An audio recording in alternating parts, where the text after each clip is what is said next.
Hey Internet, it's RJ. Welcome back. Thanks for tuning into the show today. Now, today's episode, we're going to take a look at one of the best travel credits that come on credit cards, in my opinion. That is Global Entry and TSA PreCheck. Now, in this video, we will focus specifically on Global Entry because if you just picked up a travel card, then there's a really good chance that you're sitting on a credit that could make Global Entry free for you, save you some time at the airport. So, of course, if that sounds interesting to you, then go ahead, press the subscribe button, and let's get to work.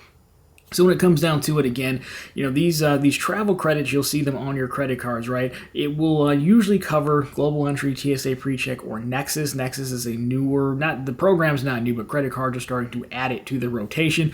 So I'll cover each one of those in separate videos. It's not to, put too much in one here, but we're going to focus on Global Entry today. And again, Global Entry, what is it exactly? That's what we're going to start with. Well, it's part of the Trusted Traveler programs offered by the government, more specifically Department of Homeland Security. So, historically, what these programs do, they give members access to expedited lanes at U.S. airports when crossing international borders.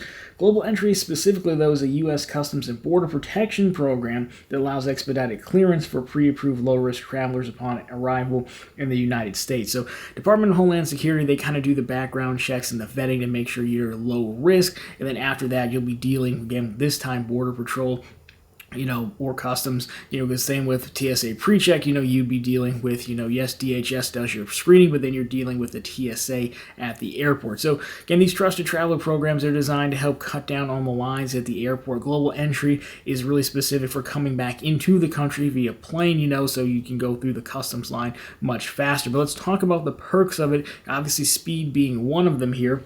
But overall, again, we have no processing lines, no paperwork, reduced wait times, obviously, expedited entry benefits in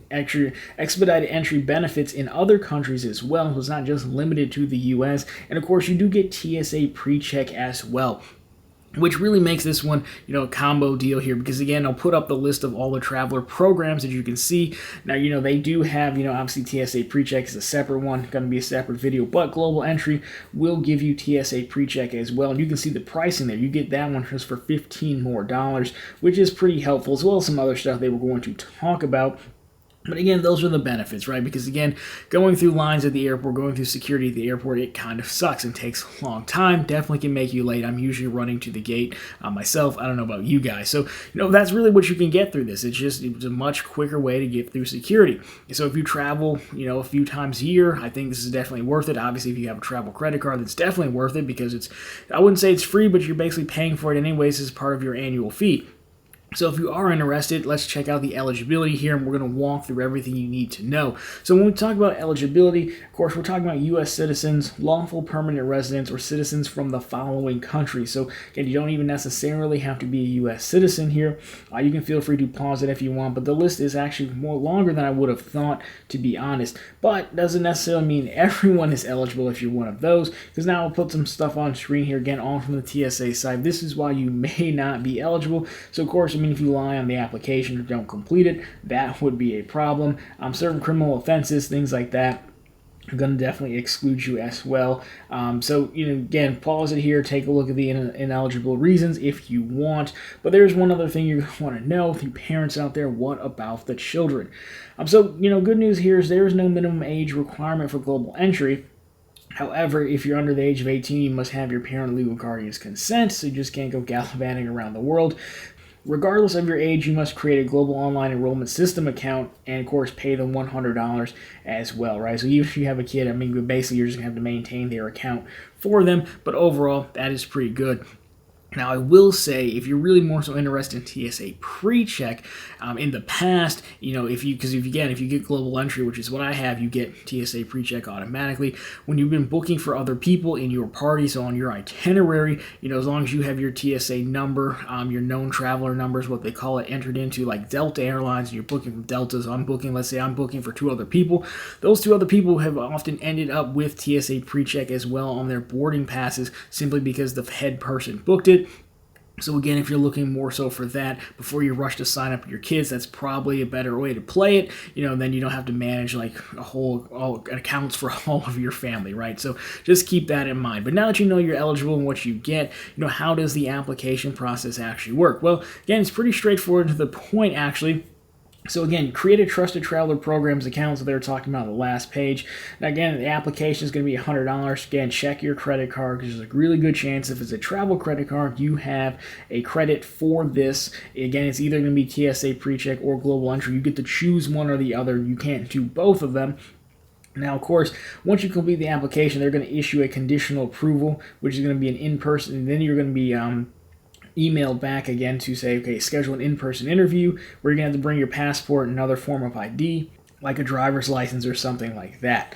And then just like that, there you go. But we'll talk about the interview because, again, they make it sound very daunting, but it's really not. So there are locations around, that you can go to. Most of them revolve around you going to the airport. So I did mine at Detroit Metro Airport. It's my home airport. And so really you can schedule your appointment. Now, everyone, let's say you're setting it up for you and other family members. Each one of you will need your own individual appointment.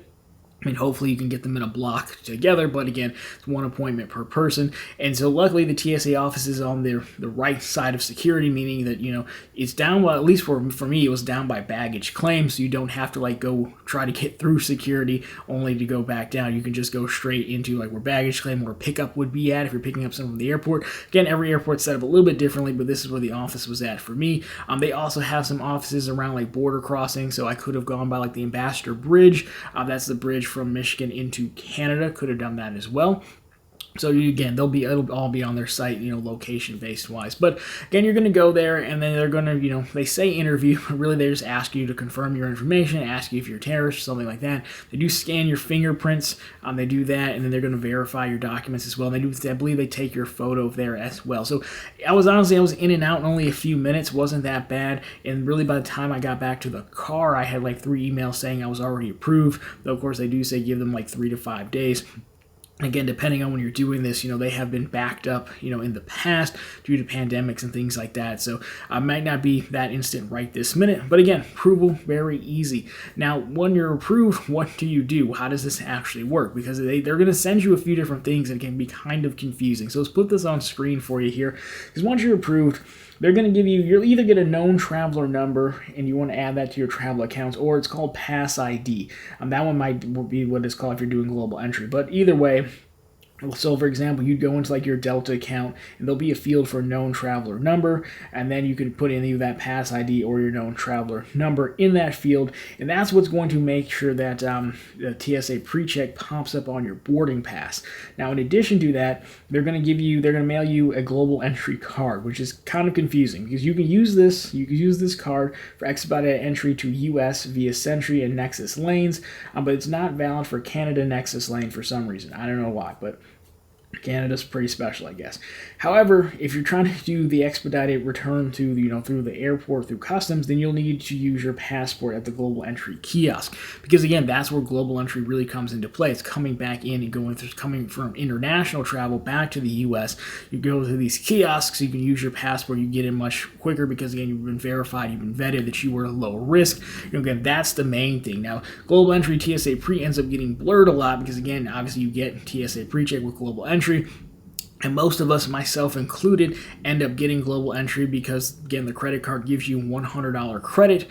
So you might as well max it out and get global entry if you have a passport in case you need it. That is the big thing here. I know we did mention it. We briefly mentioned it over here in the application piece or the documentation piece, but you do have to have a passport, to get global entry there. So, if you have one or the other, if you have a passport, then I say just go for global entry. But if you don't, and again, if you're just hey, I really don't go anywhere internationally, not that I go anywhere internationally, but again, I might as well get the full value out of my $100 credit versus the $85 that PreCheck would have cost on the credit. Anyways, that's how I ended up doing global entry.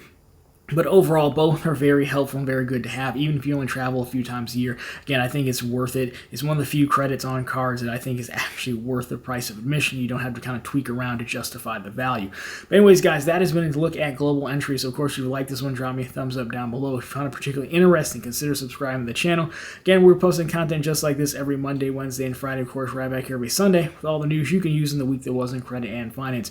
Question for you guys. Let me know what your experience doing global entry was, or did you go with TSA PreCheck instead, and why? How much time is it saved you running through the airport? Because those are always the best use cases. But anyways, guys, that's been it for this one. As always, thank you so much for watching, and talk to you very soon in the next one.